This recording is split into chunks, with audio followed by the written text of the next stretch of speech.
News Services Division of All India Radio presents Money Matters. देश और लोगों के वित्त और अर्थव्यवस्था से जुड़ा कार्यक्रम About savings, investments, borrowings and taxations. Hindi और इंग्लिश में सीधा प्रसारण On our digital platforms. सुनना ना भूलें हर रोज शाम 4:05 से 4:30 तक। Money Matters.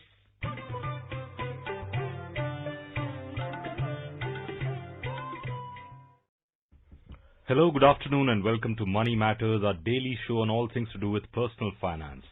You're listening to Money Matters on the official All India Radio News YouTube channel. This is an interactive show where you can also participate. You can do that simply by typing your comments in the live chat section. Or you can send us an email on moneymatters.air@gmail.com. We announce the topic of the show one day in advance so that you can send in your questions in advance. So as announced earlier, our topic for today is Budget 2020 and its impact on the common man. I'm V. Ravi Kumar and with me is my co-anchor in Hindi, Vishal Sharma. नमस्कार, money matters में आप सभी सुनने वालों का स्वागत। देश और लोगों के वित्त से जुड़े इस कार्यक्रम में आज का विषय है बजट 2020 का आम आदमी पर प्रभाव। और आज इस विषय पर जानकारी देने और चर्चा के लिए हमारे साथ स्टूडियो में आमंत्रित हैं आर्थिक विशेषज्ञ यामिनी अग्रवाल। यामिनी, मनी मैटर्स में आपका बहुत बहुत स्वागत। धन्यवाद। यामिनी, पहली बात की जाए तो बजट इस बार जो पेश किया गया उसमें किसानों से लेकर टैक्स पेयर्स तक यानी करदाताओं तक काफी कुछ था। और जिस बात की सबसे ज्यादा चर्चा हुई वो थी करदाताओं को राहत और एक नई व्यक्तिगत जो है आयकर व्यवस्था वित्त मंत्री ने इस बार पेश की। और उसमें दो तरीके की आयकर व्यवस्था की बात कही उन्होंने कि एक जो छूट का लाभ लेंगे जो पहले से चली आ रही है और एक जो छूट का लाभ नहीं लेंगे उनके लिए कुछ अलग व्यवस्था की। क्या है इसका क्या असर पड़ना है आम करदाता पर? जी देखिए, जो व्यवस्था लाई गई है उसमें नई व्यवस्था के हिसाब से जो कर है उनको कम कर दिया गया है और जो कुछ एग्जेम्पशंस और डिडक्शंस आपकी पुरानी व्यवस्था में चली आ रही थी उनको हटा दिया गया है। कुछ 70 के करीब ये ऐसी एग्जेम्पशंस और डिडक्शंस हैं जिनको हटा दिया गया है। और जो टैक्स रेट्स किए गए हैं वो ऐसे हैं कि 0 से 2.5 लाख तक तो एग्जेम्प्ट है पुरानी वाली स्थिति में भी और नई वाली स्थिति में। और पहले मैं आपको पुरानी स्थिति का बता दूं जिसमें 2.5 लाख से 5 लाख तक 5% आपको देना था, 5 से 7.5 लाख तक आपको 20% देना था, 10 से 15 लाख तक आपको 30% देना था और 15 लाख के बाद आपको उतने ही 30% के आसपास देना था प्लस सरचार्ज देना था। आपकी जो नई स्थिति है उसके हिसाब से 2.5 लाख तक आपकी टैक्स एग्जेम्प्ट है, 2.5 लाख से 5 लाख तक 5% देना है, 5 से 7.5 लाख तक अब यहाँ पे 10% है जबकि पहले स्थिति में 20% थी। और 7.5 से 10 लाख तक 15% देने हैं नई प्रणाली में और पुरानी वाली प्रणाली में आपके पास 20% थे। 10 से 12.5 लाख तक 20% है जो पुरानी प्रणाली में 30% था। और 12.5 से 15 लाख तक के बीच में आपको अब 25% देने हैं जो पहले प्रणाली में 30% थे। 15 लाख के ऊपर दोनों ही प्रणालियों में 30% के आसपास आपको देने हैं। इस स्थिति में देखा गया है कि अगर आप नई स्थिति के हिसाब से 15 लाख तक कोई व्यक्ति अगर कमाता है तो उसे टैक्स देना पड़ेगा 1,95,000 के आसपास। और अगर बिना डिडक्शंस लिए पुरानी स्थिति के हिसाब से देता है तो 2,73,000 के आसपास जो है उसको टैक्स पे करने पड़ेगा। नई प्रणाली में आते ही उसके पास 78,000 के करीब की बचत होती है और इसका फायदा उसे तब मिलता है जब वो डिडक्शंस और एग्जेम्पशंस नहीं लेता जो पुरानी प्रणाली में दी गई थी। अगर डिडक्शंस और एग्जेम्पशंस को मिलाकर के भी पुरानी प्रणाली में कोई ले तो उसको 2,10,060 रुपए के आसपास देना पड़ेगा जो निकाला जाता है जो 1,95,000 से कहीं ज्यादा है। जो डिडक्शंस और एग्जेम्पशंस हटाई गई हैं वो 70 के करीब हैं। उनमें से कुछ हैं जैसे आपके HRA है, हाउस रेंट अलाउंस है, आपका स्टैंडर्ड डिडक्शन है, आपकी मेडिकल इंश्योरेंस है, ATC है और कुछ डिडक्शंस हैं। कुछ जो रह रही हैं वो आपकी स्टैंडर्ड डिडक्शन ऑन रेंट है। ऐसी ही कुछ और डिडक्शंस जो है वो रखी गई हैं। तो इनको देखते हुए ये देखा गया है कि जो लोग कम पैसा कमाते हैं या जिनके स्थिति सेविंग्स करने की नहीं है, बहुत ज़्यादा सेविंग्स करने की या डिडक्शंस लेने की नहीं है, या जिन्हें हाउस रेंट अलाउंस नहीं मिलता, अगर वो नई प्रणाली में आते हैं तो उन्हें कम टैक्स देना पड़ेगा और उनकी बचत होगी। So that's the biggest story that came out of the budget, Yamini. That's the new optional tax slab, and that's been taking the maximum amount of screen time and radio time and all kinds of time.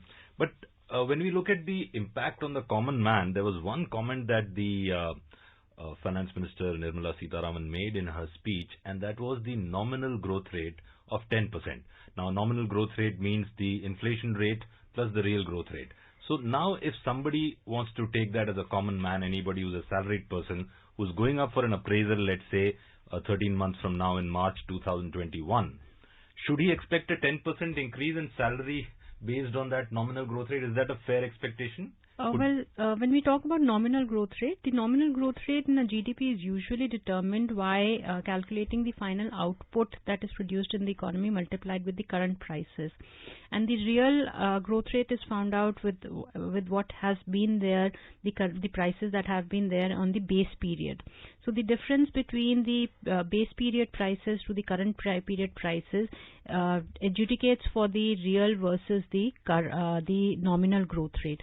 So when you say a 10% growth rate to a 4 to 6% inflation rate, automatically your growth rate would vary from 4 to 6%, which is there. If your inflation is 4%, then automatically you're expecting a growth rate of 6%, which is so far been predicted or is forecasted by RBI or by the government agencies. So when you're also looking in for, let's say, a hike in your salaries where the dearness allowance or the others will come in, they tend to provide for the inflation cover that is there and not for the real growth rate which would be there. If there is a hike which is supposed to be provided, there would be a hike which would be in real terms that would be there. All right. So we've discussed the new tax slab.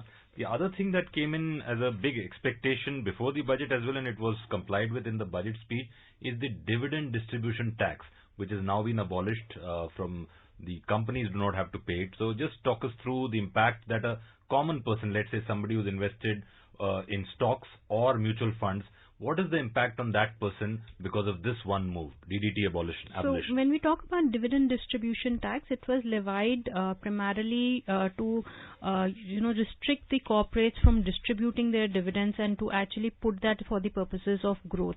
Also, it was at the source where the particular tax could be levied and more collections could be made. However, what many people believed was that it was a double taxation because one, you were making the company pay for the corporate taxes and then you were asking them to pay when the dividends were distributed.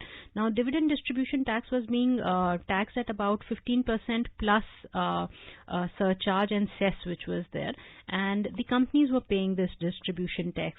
So at the hands of the recipient, it was not taxable. Now what will happen is, as this dividend distribution tax goes out, people who are earning, let's say, who are in the lower income tax bracket will pay lower taxes on the dividends that they receive. So supposing somebody is in the 5 lakh bracket, so from 2.5 to 5 lakh if his dividend reaches out to be there, then he's going to pay only 5% as against 15%. However, those people who are in the high income bracket, let's say a lot of industrialists who own a large part of these shares and they are given dividends, then they usually come in the bracket of above 15 lakhs and even a surcharge at times above 50 lakhs. So which goes amount to 35% or higher. So they will be paying a higher tax. So automatically it helps in bringing about vertical and horizontal equity among the taxpayers who will be receiving dividends for their incomes and would be paying it to the government after accumulating it with their or combining it with their incomes. Would you anticipate that MNCs who don't have high promoter stakes, because promoters would be at the 42.7% tax bracket, so they might not go the dividend route, but MNCs might increase their dividend outgo because of this DDT abolition? Many people believe that this year we will see a large amount of dividends which will be distributed, primarily because the corporates would like to actually pay the dividend distribution tax and not give it to the recipients to pay for the taxes. This would help in a lot of consumption in the market and would primarily also help those large investors who do not want to pay a higher tax on the dividends as against what the companies are paying today. And the other big thing that was a big demand ever since PMC went in for a crisis was the deposit insurance, which was static at 1 lakh from 1993 till 2020 February 4th, when it was raised to 5 lakhs. Now, of course, the premium has also been raised. So what would you say, because this directly impacts the common man, increase of the deposit insurance from 1 lakh to 5 lakhs? There is a general feeling that it applies to all banks. However, the circular of RBI says that all participating banks. So does it mean that there could be banks which could not participate in this?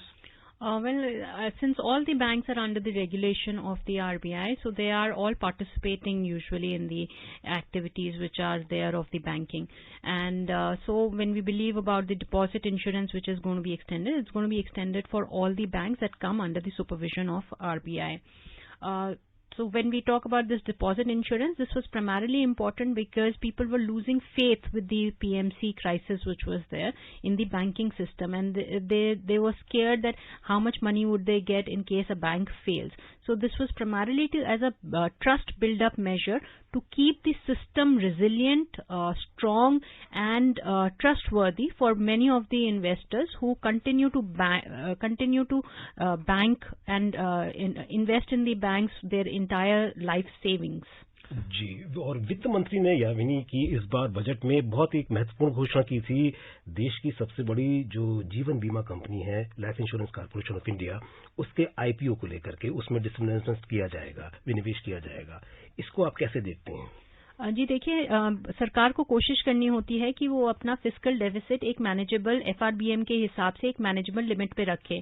इस बार का fiscal deficit 3.8% रह गया है, जिसमें उन्होंने एक particular space ली है जो एफआरबीएम परमिट करता है। उन्होंने मेंटेन किया था कि वो 3.3 पे रखेंगे, पर वो जो है उससे कहीं ज्यादा हो गया क्योंकि कॉर्पोरेट टैक्सेस लोअर डाउन किए गए थे, जिसकी वजह से 1.45 लाख करोड़ का नुकसान हुआ गवर्नमेंट को, और जिसकी वजह से 3.8% पे पहुंच गई। अगले साल का ये मानना है कि वो 3.5% पे उसे रखना चाहेंगे। इसको रखने के लिए उनको अपनी रेवेन्यू रिसीट्स को बढ़ाना पड़ेगा। उन रेवेन्यू रिसीट्स में एक रिसीट होती है डिसइन्वेस्टमेंट या विनिवेश की रिसीट, जिसके जो टारगेट्स है वो पिछले कई सालों से जो है पहुंच नहीं रहे थे और हम वहां तक आ नहीं पा रहे थे। तो जहां पे ऑल इंडिया रेडियो की बात, जो ऑल इंडिया एयर इंडिया की बात करें, एयर इंडिया में जो डिसइन्वेस्टमेंट होना था वो नहीं हो पाया, और बाकी एलआईसी और आईडीबीआई में कोशिश की जा रही है कि उसके अंदर डिसइन्वेस्टमेंट हो और उसकी जो रिसीट्स हैं उससे सरकार अपना जो है फिस्कल डेफिसिट कम कर सके। आईपीओ लाया जाएगा जब इस कंपनी एलआईसी का, तो क्या ये एलआईसी का प्रदर्शन और बेहतर होगा आपके नजरिए से? जी, पब्लिक पहले भी एलआईसी को होल्ड करती है थ्रू दी गवर्नमेंट। अब पब्लिक डायरेक्टली उसकी ओनरशिप अफोर्ड करेगी through the IPO that will be brought about. तो जब हम गवर्नमेंट कहते हैं कि सरकार ओन करती है, उसका मतलब यही होता है कि पब्लिक ओन करती है किसी चीज को, पर डायरेक्ट शेयर होल्डिंग नहीं है। डायरेक्ट शेयर होल्डिंग अब पब्लिक तक ट्रांसफर की जाएगी 5 या 10% के आसपास। सोवरेनिटी रिस्क जो है, जो पॉलिसीज के अंदर लेकर के होगा, वो अभी भी सरकार की जितनी घोषणाएं हैं उसके हिसाब से सरकार के पास ही रहेगा। तो जो मैनेजमेंट है वो अभी भी सरकार ही करेगी, और जो है उसका ओवरऑल डेवलपमेंट भी सरकार ही देखेगी। ये सिर्फ एक रिसीट लेने का तरीका है कि पैसे थोड़े से क्रिएट किए जा सकें। In fact, that's one very common question that's coming in our call-in shows on Market Mantra as well, is that almost one out of every 3 Indians holds a life insurance policy, not necessarily from LIC. There are totally 24 companies in this thing, but there's only one company which has a sovereign guarantee, where both the sum assured as well as the bonuses accrued are guaranteed by the government. So there are a lot of people asking this question, that will this move of the government have any kind of impact? No, this does not affect the insurance policies because the insurance sector is guided and regulated by the IRDA, which continue to maintain the particular factors which are there. Besides, the LIC Act takes care of the manner in which the LIC guarantees the returns which are there on the policies. What is the differentiating factor is that the particular stakes of the government, 5 to 10%, would be distributed among the public, which is dependent upon the absorption capacity of the capital markets. We will continue discussing the impact of the recent budget on the common man, but after a short break. Welcome back after the break. We'd like to tell you that our topic for tomorrow's Money Matters is financial cybercrime. So if you have any queries about financial cybercrime, do email them to us at moneymatters.air@gmail.com. So don't forget to tune in at 4:05 p.m. tomorrow to listen to this program. Coming back to the topic that we are discussing, Yamini, we were talking about LIC. The other very important thing that has happened this time is the tax holiday for affordable housing that has been extended by 1 year. Now, many people don't even know about this because many people think that the limit under Section 24 is 2 lakhs, which was raised from 1.5 to 2 lakhs.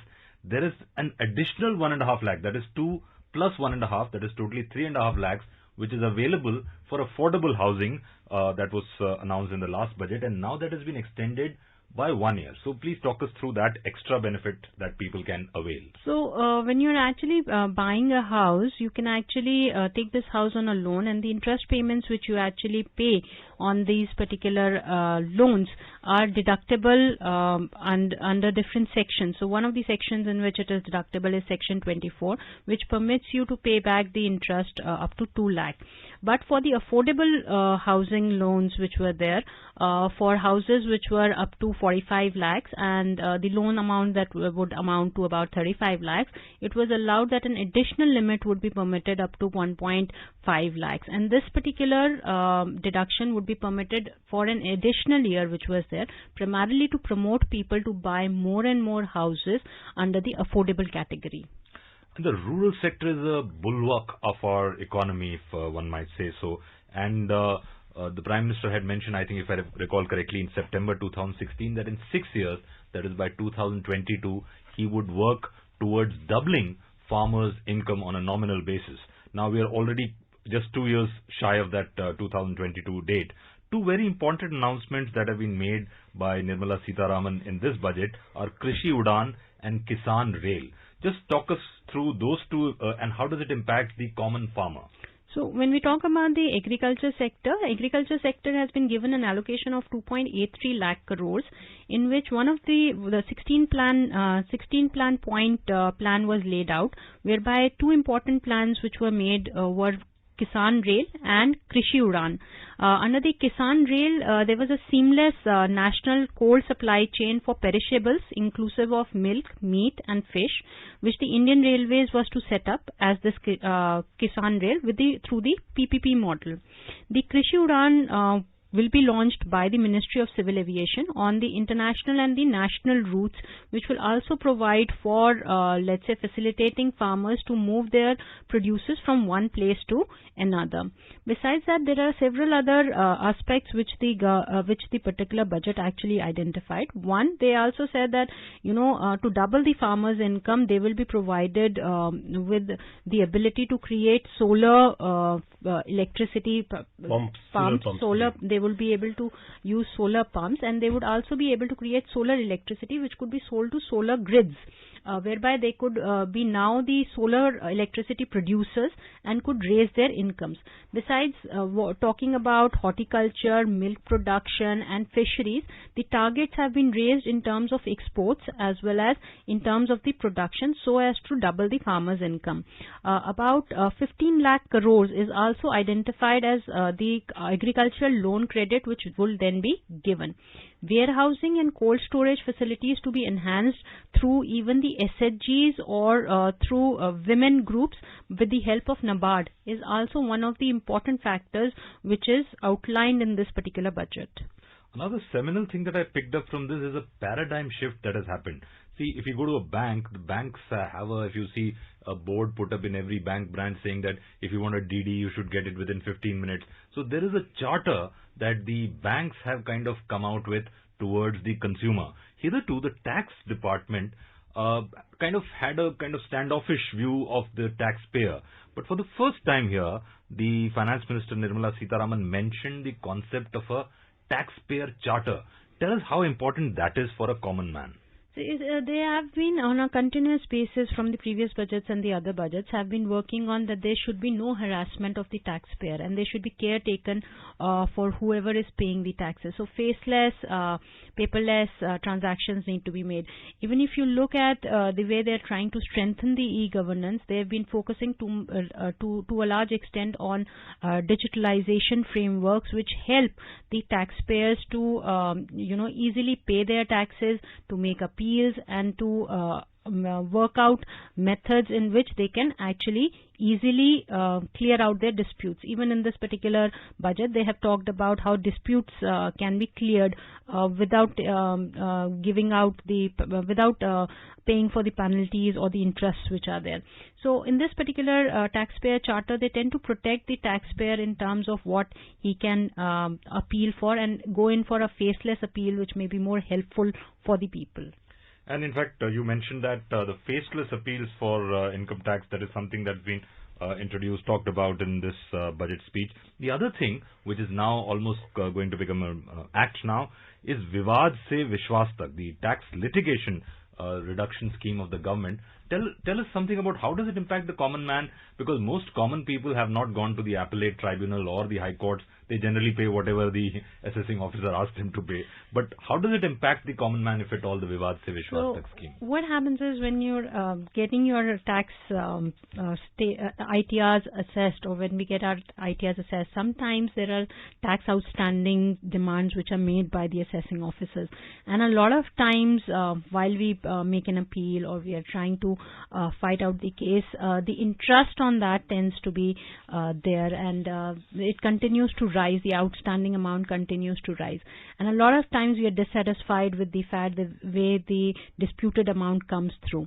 So they have actually come out with a scheme that in case you decide to pay for the disputed amount, the interest and the penalty on the particular disputed amount would be waived off, and you can easily pay just for the disputed amount and get yourself a relief from the interest as well as the penalty payments which are there, which is likely to bring about revenue to the government and also facilitate many of the taxpayers in terms of clearing out their dues.